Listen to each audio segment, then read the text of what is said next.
बिस्मिल्लाहिर्रहमानिर्रहीम। जैसा कि आप लोगों ने देखा कि कुछ रोज़ पहले 13 जुलाई 1931 की याद में जो 22 मुसलमानों ने उस वक्त शहादत दी थी, तो उनकी याद में मुख्तलिफ जो है पाकिस्तान में कॉन्फ्रेंसेस रखी गई।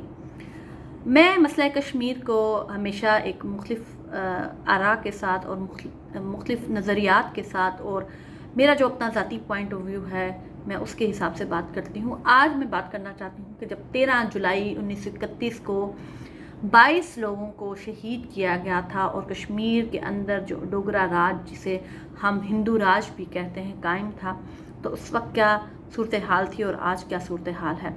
आज मैं बात करना चाहती हूँ कि 13 जुलाई 1931 को जब अब्दुल कदीर नाम के एक शख्स के ऊपर मुकदमा चलाया गया बगावत का, तो जब उसके साथ मोहब्बत का इजहार करने के लिए और उसको बताने के लिए कि हम आज तुम्हारे साथ हैं, जैसे कि अगर आपने कुछ रोज़ पहले देखा कि आज भी बहुत सारे जो लोग हैं जब कश्मीरी कोई भी प्रिजनर होता है तो उसके हक़ में नारे लगाते हैं और उसके साथ मोहब्बत का इजहार, उसके साथ यकजहती के लिए बाहर निकल आते हैं। उस वक्त भी कुरान पाक की इशात पे पाबंदी लगा दी गई थी।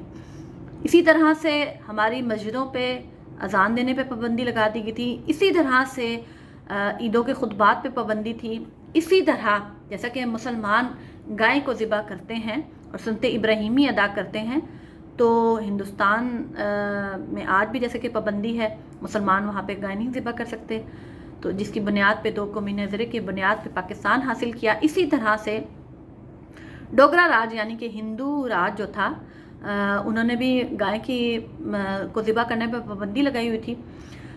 मैं ये बताना चाहती हूँ कि जो लोग ये कहते हैं कि मसला कश्मीर 84,741 मुरब्बा मील उसका ये मसला है, तो मैं ये कहती हूँ कि ना ये 84,741 मुरब्बा मील का मसला है, ना ये कश्मीरियों का मसला है, ना ये इंसानी हकूक़ का मसला है, ये है इस्लाम का मसला। क्योंकि इस्लाम फोबिया जो कि आज पूरी दुनिया में गैर मुस्लिमों के सरों पे तसल्लुत बन के उनके जहनों पे बैठा हुआ है कि वो हर तरफ इस्लाम को बदनाम करने पे लगे हुए हैं। यही मसला शायद उस ज़माने में भी रहा कि हमेशा से यहूदी हों, ईसाई हों, हिंदू हों, इन्होंने इस्लाम को दबाने की कोशिश की और इस्लाम को आज भी आप देख लें कि किस तरीके से पूरी दुनिया में इस्लाम को बदनाम किया जाए, चाहे वो दहशतगर्दी का अमल हो, चाहे वो आप देखें इस्लाम को किसी भी नज़र के साथ देख लें, ये लोग मुसलमानों को बदनाम करते हैं, जबकि इनके अपने गिरबानों में ये अपने झांकें तो सबसे ज़्यादा ये जुल्म मुसलमानों पे करने वाले ख़ुद सबसे बड़े दहशतगर्द और बदमाश और बड़ी मैं ये समझती हूँ कि बड़े लेवल पे ये जो है वो इस्लाम को ख़त्म करने के लिए ऐसे ऐसे मन घड़त किस्म के ये लोग काम करते हैं।